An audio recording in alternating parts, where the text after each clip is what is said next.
Hello and welcome to Aviation Institute. I welcome you all to our YouTube channel. आशा करते हैं कि सब अच्छे हैं, सबका प्रिपरेशन अच्छा चल रहा है। मैं हूँ पल्लवी, आप सबकी फ्रेंड एंड गाइड। मैं आप सबको हर रोज़ गाइड करती हूँ टॉप 10 वोकेबुलरीज़ के साथ। तो आज भी हम लोग टॉप 10 वोकेबुलरीज़ देखेंगे जो कि एक्सट्रैक्टेड किया गया है द हिंदू एडिटोरियल से। द हिंदू न्यूज़पेपर से इन टॉप 10 वोकेबुलरीज़ को एक्सट्रैक्ट किया जाता है एंड आपके लिए लाया जाता है स्पेशली।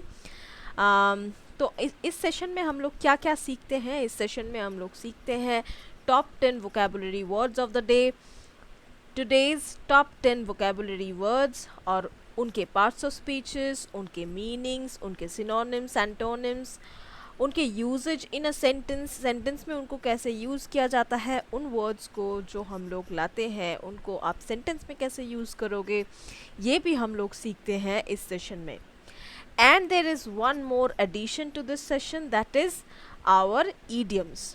तो हमारे सेशन में एक idioms का भी एडिशन है। तो idioms को लेकर हम लोग थोड़े से टेंशन में रहते हैं क्योंकि कभी कभी ऐसा हम लोगों को मिल जाता है कि जो हम लोगों ने प्रिपेयर किया है, जितना लिस्ट ऑफ idioms हम लोगों ने पढ़ा है, लेकिन एग्ज़ाम में कुछ और ही आ गया, right? So why? Because there is no syllabus for idioms.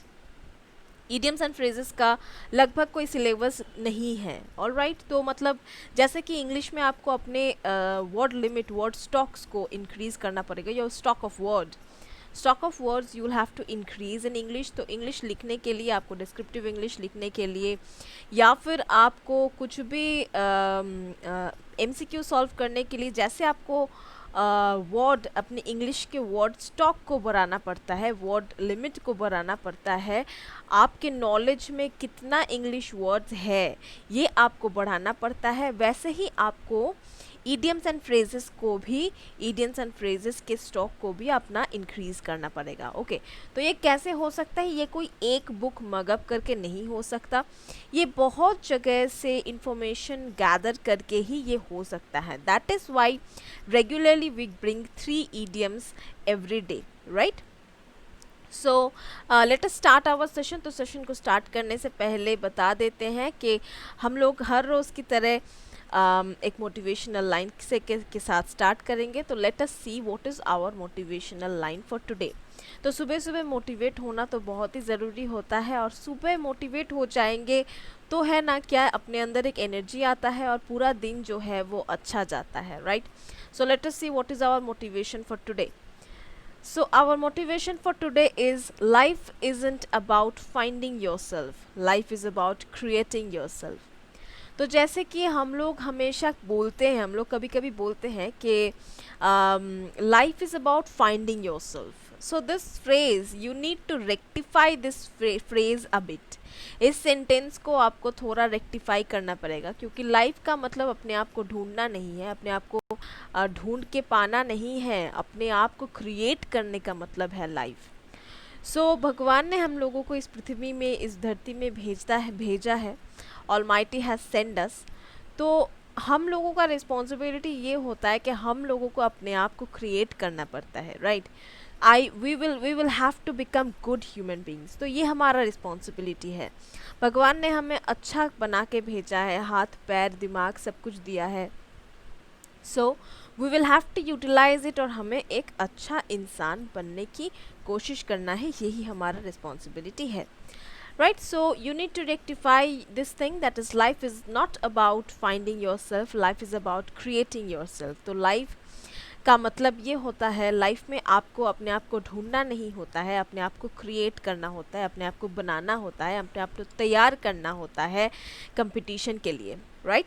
So with this motivation for today, let us start our session. We'll start our session, and yes, before that, a very good morning to you all, right? So let us start our session. तो पहला word हम लोग, आज का पहला vocab हम लोग देखेंगे। हमारा आज का पहला वोकैब है मज़ल, MUZZLE, मज़ल। मज़ल एक वर्ब है जिसका मीनिंग हिंदी में होता है चुप्पी। अच्छा, मज़ल के बारे में मैं एक और बार बता देती हूँ कि मज़ल सुनते ही हम लोगों को जो दिमाग में हमारे आते हैं वो है एनिमल का मज़ल। मतलब कोई भी एनिमल का, डॉग, अ कैट में भी, तो कोई भी एनिमल का जबड़ा, ओके, जबड़ा, जॉ, सो उसको मजल कहा जाता है, राइट। तो basically the jaws of an animal, that is upper jaw and lower jaw, they are called muzzle. This is called muzzle, right? So उसको भी मज़ल कहा जाता है, बट हियर मज़ल का एक और भी मीनिंग होता है। मज़ल का मीनिंग होता है चुप्पी, right. So don't confuse these two words, क्योंकि मज़ल का मीनिंग कुछ और ये भी होता है, एनिमल का मज़ल, और मज़ल का मीनिंग ये भी होता है जो कि है चुप्पी, right. Let us see what is चुप्पी को हिंदी में, इंग्लिश में कैसे बोल सकते हैं, what, how can we understand muzzle in English. Prevent from expressing their opinions freely, तो आप किसी को बोल रहे हो कि नहीं, रोक रहे हो अपना ओपिनियन फ्रीली बताने से, आप किसी को रोक रहे हो, मतलब उसका जो पॉइंट ऑफ व्यू है आप उसको बताने नहीं दे रहे हो फ्रीली, दैट इज़ कॉल्ड चुप्पी, मतलब चुप कराने की कोशिश, right, that is called muscle. Synonyms इसके हो सकते हैं gag, silence, sensor, suppress, stifle. Antonyms हो सकते हैं परमिट, रिलीज, ओके, ये सारे सिनोनिम एंटोनिम्स हो सकते हैं। अब सेंटेंस में कैसे अप्लाई करें। अटेम्प्ट्स टू मजल the countries media have failed, तो बहुत सारे अटेम्प्ट किए गए, अटेम्प्ट लिए गए इस देश की मीडिया को साइलेंट करने के लिए, चुप कराने के लिए, इस देश की मीडिया को चुप कराने के लिए बहुत सारे अटेम्प्ट्स लिए गए, बहुत सारे कोशिश किए गए, लेकिन अटेम्प्ट्स हैव फेल्ड, मतलब कोई भी अटेम्प्ट काम नहीं आया, राइट। मतलब देश की जो मीडिया है उसको दबाने की कोशिश की गई थी लेकिन वो दब नहीं सका, राइट। तो मतलब कोशिश फेल हो गया, दैट इज कॉल्ड मजल। Let us see, so here we have our first idiom for today. So what is our first idiom? आज का पहला idiom क्या है देख लेते हैं। आज का पहला idiom है food idiom, जो कि एक food idiom है। क्या है ये? simmer down, okay, simmer down, simmer down ये थोड़ा कुकिंग से रिलेटेड लग रहा है ये कुकिंग से रिलेटेड। क्या है? simmer down, okay. तो simmer down का मीनिंग क्या होता है? become less angry, या फिर रिगेन वंस कंपोजर, मतलब बहुत गुस्सा हो जाना। उसके बाद हम लोग कहते हैं ना कि थोड़ा भाई ठंडा हो जाओ, थोड़ा ठंडा हो जा, थोड़ा ठंडा हो जा, ओके, मतलब थोड़ा तो हाइपर कम हो अभी, मतलब झाड़ दे गुस्सा, right, that is called simmer down. मतलब आप थोड़े ठंडे हो जाओ, बहुत गुस्सा हो गए हो, थोड़े आप ठंडे हो जाओ, that is called simmer down, become less angry. All right, अब इसको सेंटेंस में कैसे यूज कर सकते हैं। Simmer down, I won't discuss this while you are yelling at me, तो तुम थोड़ा ठंडा हो जाओ, मैं तुमसे ऐसे कोई भी चीज़ डिस्कस नहीं करने वाली हूँ जब तक तुम मेरे ऊपर चीखते रहोगे। You are yelling at me, that means तुम मेरे ऊपर ऐसे ही अगर चीखते रहोगे तो मैं तुम्हारे साथ ये डिस्कस नहीं करने वाली, right, that is called simmer down. Let's see our second word. So our second word is draconian. All right, draconian जो है ये एक adjective है जिसका मीनिंग हिंदी में होता है बेरहम, ओके, बेरहम हिंदी में इसका मीनिंग होता है, that is draconian. All right, English में आप बोल सकते हैं excessively harsh या फिर severe, मतलब बहुत सीवियर कंडीशन हो, या फिर एक्सेसिवली हार्श मतलब बहुत ज़्यादा हार्श हो कोई चीज़, मतलब बहुत ज़्यादा strict, right, that is called draconian. मतलब इतना स्ट्रिक्ट के ऐसा लग रहा है कि मतलब क्या बताए कि क्रूअल, बहुत क्रूअल एक्ट है, मतलब that is something related cruelty, right, that is called draconian. Synonyms इसके हो सकते हैं क्रूअल, ब्रूटल, ऑप्रेसिव, रूथलेस। तो यही मैं बोल रही थी कि ब्रूटल अटैक हम लोग सुने हैं, ये शब्द, ये वर्ड सुने हैं। ब्रूटल अटैक मतलब बहुत डेंजरस अटैक, राइट। सो क्रूअल, ब्रूटल, ऑप्रेसिव, रूथलेस, ये सारे सिनोनिम्स हो सकते हैं। एंटोनिम्स हो सकते हैं माइल्ड, एमिनेबल, टेम्परेट, जेंटल, ये सारे एंटोनिम्स हो सकते हैं। सेंटेंस में कैसे यूज करें। Too many capital punishment is a draconian practice. मतलब बहुत से लोगों के लिए कैपिटल पनिशमेंट एक ड्रैकोनियन प्रैक्टिस है। कैपिटल पनिशमेंट का मीनिंग क्या होता है? कैपिटल पनिशमेंट का मीनिंग होता है डेथ पेनल्टी। तो जब हम लोग जब किसी कोर्ट में किसी को पेनल्टी दिया जाता है, किसी को सज़ा दिया जाता है, तो वहाँ पे अल्टीमेट पनिशमेंट जो है वो है कैपिटल पनिशमेंट, राइट। तो कैपिटल पनिशमेंट ये है, कैपिटल पनिशमेंट है डेथ इम्प्रिजनमेंट, राइट, मतलब hang till death. So this is called capital punishment. तो कैपिटल पनिशमेंट बहुत से लोग मानते हैं कि कैपिटल पनिशमेंट एक बहुत ब्रूटल काइंड ऑफ पनिशमेंट है, ऐसा नहीं होना चाहिए, इसको हटा देना चाहिए। बहुत लोग ऐसा डिबेट करते हैं, right, that is called draconian. Let us see what is our next word. Our next word is vest. V-E-S-T, vest. Vest है एक वर्ब। तो पहले मैं वेस्ट के बारे में बता देती हूँ एक चीज़ कि वेस्ट जो है, वेस्ट सुनने से ही हम लोगों को याद आता है कि जनरली हम लोग टी शर्ट के नीचे या फिर शर्ट के नीचे जो वेस्ट पहनते हैं, that is your inner wear, right, that is called a vest, that is an undergarment, okay, inner wear. So ये वेस्ट का मीनिंग होता है कोई टी शर्ट के अंदर जो टी शर्ट पहना जाता है, that is a vest, that is a inner wear. So vest is also called a inner wear. और बेसिकली वेस्ट कोट भी होता है, राइट, जो हम लोग ऐसा एक half coat which we wear generally, जो हमारे बॉडी के साथ हक करके रखता है, right. So which is tight in nature. Basically vest relates to clothing, okay, मतलब इनर वेयर रिलेटेड वेस्ट है, लेकिन यहाँ पे वेस्ट कुछ और है, राइट। यहाँ पे वेस्ट का मीनिंग, तो वेस्ट का दो मीनिंग हो सकता है। बेसिकली यहाँ पे आप वेस्ट नहीं, वेस्टेड कह सकते हो, okay. Basically vest the power, vest power means power को डिस्ट्रीब्यूट कर देना या फिर पावर का ऑथोरिटी देना किसी को, that is vest power. So I vested my power to somebody else, okay, तो मैंने अपना पावर किसी और के हाथ में दे दिया, दैट इज कॉल्ड वेस्टेड, और that is called vest, alright. So vest यहाँ पे जो है ये एक वर्ब है जिसका मीनिंग हिंदी में है निहित होना, ओके, जिसका मीनिंग हिंदी में है निहित होना। इन इंग्लिश यू कैन से कॉन्फर और बेस्टो पावर ऑन समवन। तो किसी के ऊपर पावर बेस्टो करना या फिर कॉन्फर करना, that is called vest, alright. Synonyms इसके हो सकते हैं interest, invest, bestow, confer. Antonyms हो सकते हैं इम्पीड, इनहिबिट, डिस्क्वालीफाई, डिसबार। अब सेंटेंस में कैसे इसको अप्लाई करें? Many people think that the power of the United States is entirely vested in the president. बहुत से लोग ऐसा सोचते हैं कि यूनाइटेड स्टेट्स मतलब यूएस का पूरा जो पावर है वो प्रेसिडेंट के हाथ में ही है। But a system of checks and balances placed power between three branches of government. लेकिन उसके बाद आया एक doctrine which is called doctrine of checks and balances. तो जो लोग हिस्ट्री पढ़ चुके हैं उनको ये पता ही होगा, जो लोग कॉन्स्टिट्यूशन पढ़ चुके हैं उन लोगों को भी ये पता होगा कि यूएस गवर्नमेंट में पहले पावर वेस्ट होता था प्रेसिडेंट के हाथ में पूरा पावर, लेकिन उसके बाद में आया doctrine of checks and balances. उसके बाद जो पावर है प्रेसिडेंट के हाथ में, जो पूरा पावर था वो डिस्ट्रीब्यूट हो गया तीन ब्रांचेस ऑफ गवर्नमेंट में, राइट। तीन ब्रांचेस ऑफ गवर्नमेंट में ये डिस्ट्रीब्यूट हो गया। उसके बाद से president is not the superior power or the supreme power.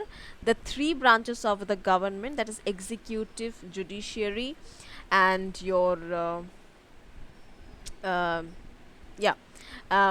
executive and judiciary, and another branch of government is there, another organ of government is there. So these three parliament, executive, parliament and judiciary. So these three are organs of government. उसके बाद में ये power जो president का जो power है ये तीन पार्ट्स में डिवाइड हो गया, that is called vested, right. या yes, so what we have next, we have our next word, Sorry, let me tell you one thing, guys. The three organs of government are executive, legislature, and judiciary. So this is the exact division, right? So I was wrong. That is not parliament, because it's executive, legislature, and judiciary. Right. What is our next word? Our next word is HOBBLE. That is hobble, right? हॉबल जो होता है, हॉबल एक verb है। हॉबल एक verb है जिसका meaning Hindi में होता है लड़खड़ाते हुए चलना। ऑलराइट, हॉबल का मीनिंग होता है लड़खड़ाते हुए चलना। In English you can say walk in an awkward way. तो एक ऑकवर्ड वे में चलना, ऑकवर्ड मतलब अद्भुत, एक वे में चलना, तरीके से चलना, अद्भुत तरीके से। Typically because of pain from an injury. तो अद्भुत तरीके से क्यों चल रहे हैं? तो कोई इंजुरी हुआ है, उसके पेन के वजह से हम लोग थोड़ा लड़खड़ाते हुए अगर चले, that is called hobble, HOBBLE, right. Synonyms इसके हो सकते हैं टॉटर, डॉडर, फॉल्टर, लर्च, ये सारे सिनोनिम्स हो सकते हैं। एंटोनिम्स हो सकते हैं ब्रीज, ग्लाइड, सेल, स्ट्राइड, ये सारे एंटोनिम्स हो सकते हैं। Now how to use it in a sentence? After falling and hurting her ankle badly, the volleyball player had to hobble over a bench. तो वॉलीबॉल प्लेयर उनके साथ क्या हुआ? वॉलीबॉल प्लेयर गिर गई थी और उन्होंने अपने एंकल को बहुत ख़राब चोट लगा लिया था, राइट? बहुत बुरी तरीके से एंकल में चोट लग गया था। उसके वजह से क्या हुआ? वो हॉबल करती हुई बेंच में जाकर बैठ गई। ऑलराइट, मतलब वो लड़खड़ाते हुए, मतलब उस पेन के वजह से वो बेंच में जाकर बैठ गई। That is called hobble, right. What is our next word? Our next word is moot, MOOT, moot. Moot एक एडजेक्टिव है। तो मूट का जो लोग लीगल के साथ आपका रिलेशन हो, कोई लॉ आपने कहीं भी पढ़ा है, so you must have heard about moot court. Alright, moot court आपने पढ़ा ही होगा, आपको पता ही होगा। That is moot court is a very good example of moot, right. So moot court is something where students को ले जाया जाता है and a moot court session is held for the students of law students. Moot court session is held. वहाँ पे क्या होता है कि different kinds of controversial topics को, कंट्रोवर्शियल सब्जेक्ट्स को उठाया जाता है and students debate, right. So that is called a moot court. इसको हिंदी में कहा जा सकता है विवादास्पद। In English you can say subject to debate, dispute or uncertainty. So that is what I was telling you कि moot court का meaning होता है subject of debate, मतलब debate करते हैं students वहाँ पे, right? Synonyms क्या हो सकते हैं? debatable, arguable, problematic, that is called moot. मूट के इतने ही सिमिलर मीनिंग्स ये सब है। ऑपोजिट क्या हो सकता है? सर्टेन, डेफिनिट, ये सारे ऑपोजिट हो सकते हैं। Now how to use it in a sentence? Let's see. Since the judge has decided the child will live with her mother, the custody argument between the parents is moot. तो जज जो है court के, वो decide कर चुके हैं कि बच्चा जो है वो मम्मी के साथ रहेगा। ओके, सिंस द जज has decided the child will live with her mother, child जो है वो अपने मम्मी के साथ रहेगी। The custody argument between the parents, तो पेरेंट्स के बीच में जो कस्टडी को लेकर, मतलब बच्चे की कस्टडी को लेकर जो आर्ग्यूमेंट है वो मूट है, मतलब वो अभी उसका कोई मीनिंग नहीं है, अभी वो डिबेटेबल है, राइट, बिकॉज जज हैज़ डिसाइडेड कि बच्चा जो है वो मम्मी के साथ रहेगा। Let's see what is our next idiom. हमारा नेक्स्ट ईडियम क्या है? हमारा नेक्स्ट ईडियम है slower than molasses. Slower than molasses ये एक फूड ईडियम है, जैसे कि आप देख पा रहे हैं। Now what is the meaning of molasses? Molasses का meaning, molasses is a kind of this is a kind of sugar basically. Molasses is a kind of sugar. Molasses is a kind of sugar which is prepared, okay, sugar syrup basically, brown sugar syrup, which is prepared in a very slow process. Okay, so that is वहाँ से आ गया है ये जो idiom है, that is slower than molasses, right? इसका meaning फिर क्या है? Exceptionally slow or sluggish, not fast at all. मतलब बहुत ही ज़्यादा स्लो और बिल्कुल भी फास्ट नहीं, right, that is called slower than molasses. Now, how to use it in a sentence? The old laptop my dad gave me is a piece of junk. It's slower than molasses. तो मेरे पापा ने जो मुझे एक पुराना laptop दिया है is a piece of junk, वो एक पीस ऑफ जंक है, मतलब वो बिल्कुल मतलब कोई यूज़ करने के लायक नहीं है, राइट। तो ये इतना स्लो है कि हम लोग इसको किसके साथ रिलेट कर रहे हैं, स्लोअर देन मोलासिस के साथ इसको रिलेट कर रहे हैं, right. Let us see what is our next word. Our next word is laureate. Okay, Laureate. Our next word is laureate. Laureate एक noun है जिसका मीनिंग हिंदी में होता है पुरस्कार विजेता. ओके, लॉरिएट का मीनिंग होता है पुरस्कार विजेता. इन इंग्लिश यू कैन से a person who is honoured with an award for outstanding creative और इंटेलेक्चुअल अचीवमेंट. तो किसी इंसान ने अगर कोई इंटेलेक्चुअल अचीवमेंट किया है अपने लाइफ में, इंटेलेक्चुअल अचीवमेंट मतलब ऐसा कोई अचीवमेंट, ऐसा कुछ उन्होंने हासिल किया है अपने ज़िंदगी में, ऐसा कुछ पाया है जो एक्सेप्शनल है, that is called intellectual achievement. इसी वजह से कि इस आज से पहले ऐसा अचीवमेंट किसी और को नहीं मिला, तो इसीलिए उनको ऑनर किया जाता है, उनको अवार्ड दिया जाता है for the outstanding creation. Alright, that is called a laureate. मतलब उसके पहले ऐसे और किसी ने इन्वेंट ऐसा कुछ अचीव नहीं किया है, that is why they are called laureate, right. Synonyms इसके हो सकते हैं distinguished, victor, significant, glorious.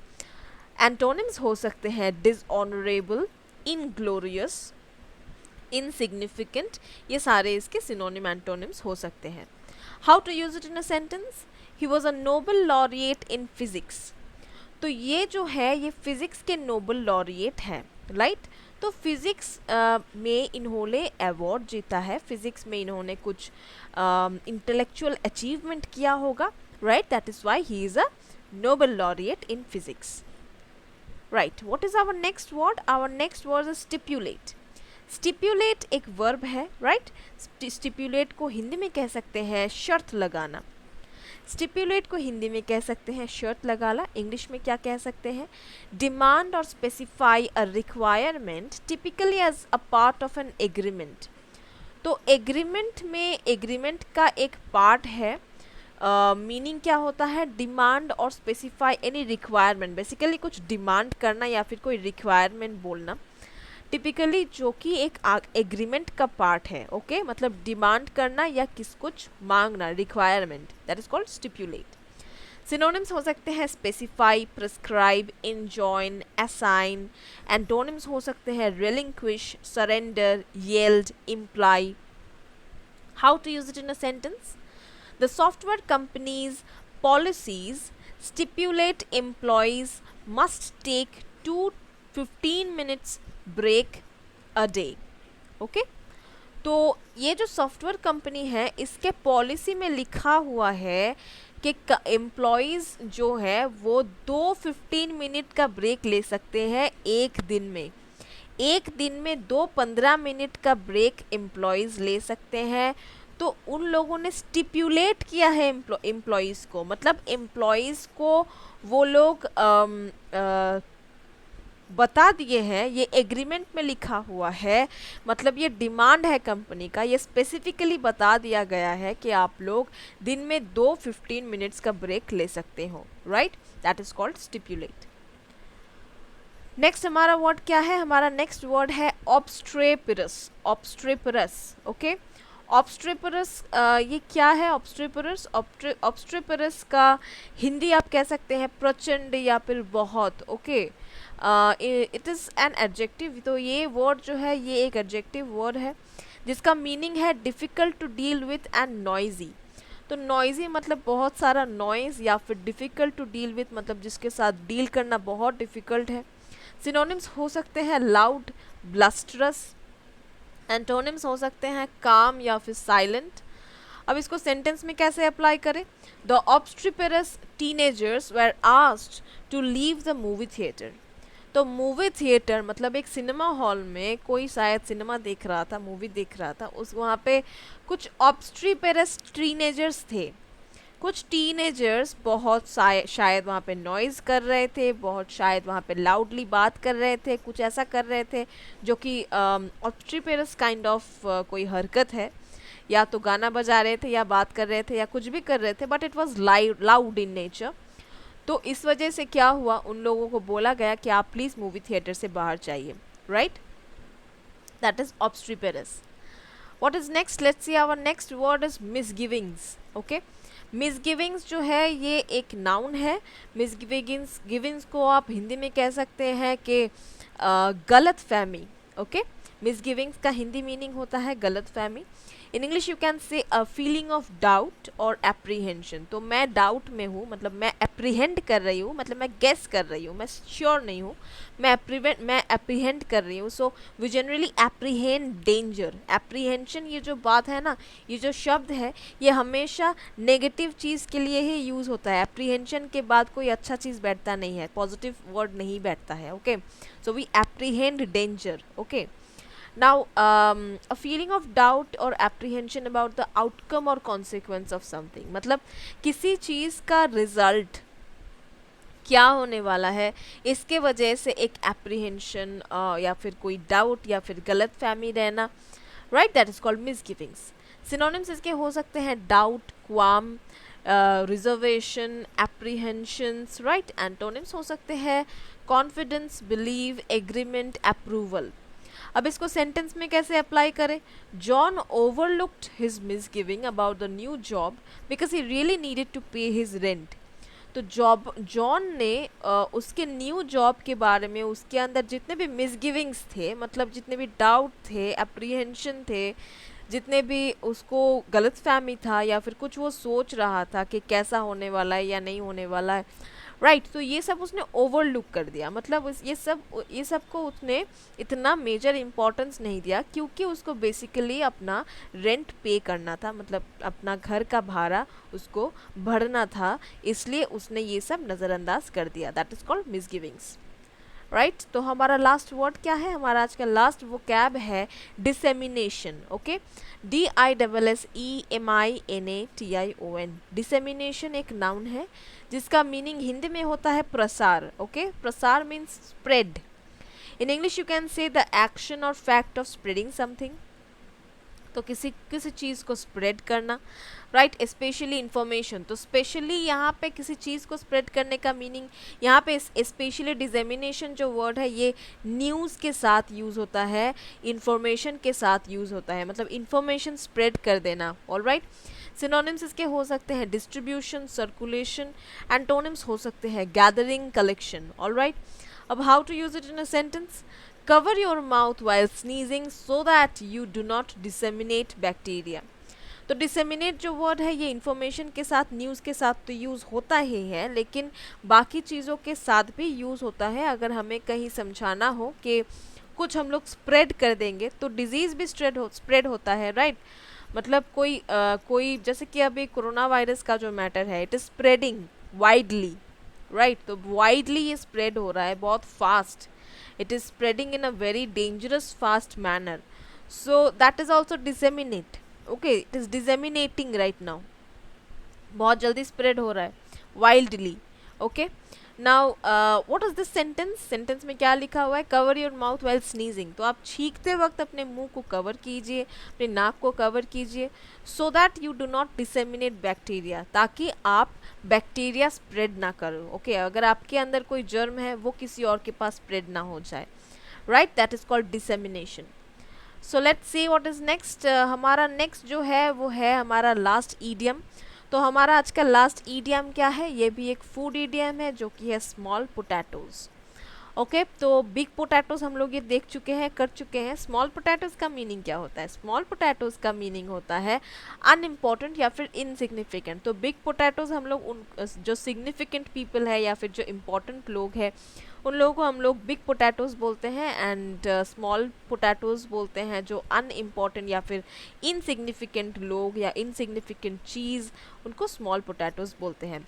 So what is how to use it in a sentence, let's see इसी ईडियम को कैसे हम लोग सेंटेंस में यूज़ करें. We are wasting our time on small potatoes. हम हमारा टाइम जो है वो इनसिग्निफिकेंट या फिर अनइम्पॉर्टेंट चीज़ों में वेस्ट कर रहे हैं. Let's get to the big news that made us have this meeting. तो चलो हम लोग उस बिग न्यूज़ के ऊपर डिस्कस करते हैं जिस वजह से हम लोगों ने आज ये मीटिंग ऑर्गेनाइज किया है. चलो हम लोग उस बिग न्यूज़ के ऊपर डिस्कस करते हैं जिसके बारे में, जिसको लेकर मीटिंग आज हमने ऑर्गेनाइज किया है. राइट तो हम लोग टाइम वेस्ट कर रहे हैं छोटी छोटी अनइम्पॉर्टेंट बातों को डिस्कस करके. Right, so this is small potatoes, and with this we end our today's session. So guys, this was all about today's top 10 vocabulary words and 3 idiomatic expressions. I hope you liked the video, and if you like the video, don't forget to click on the like icon, and yes, do comment in our videos. हमारे videos पे ज़रूर comment करें. Your comments are very useful, very important for us, and we like to see your comments, right? And yes, share it with your friends and relatives that जिनको ज़रूरत है उनके साथ ज़रूर share करें. And if you are new to our channel, please subscribe our channel and hit the bell icon so that you get all the recent updates. So see you next day, and no more today. Till then, take care, prepare well, goodbye.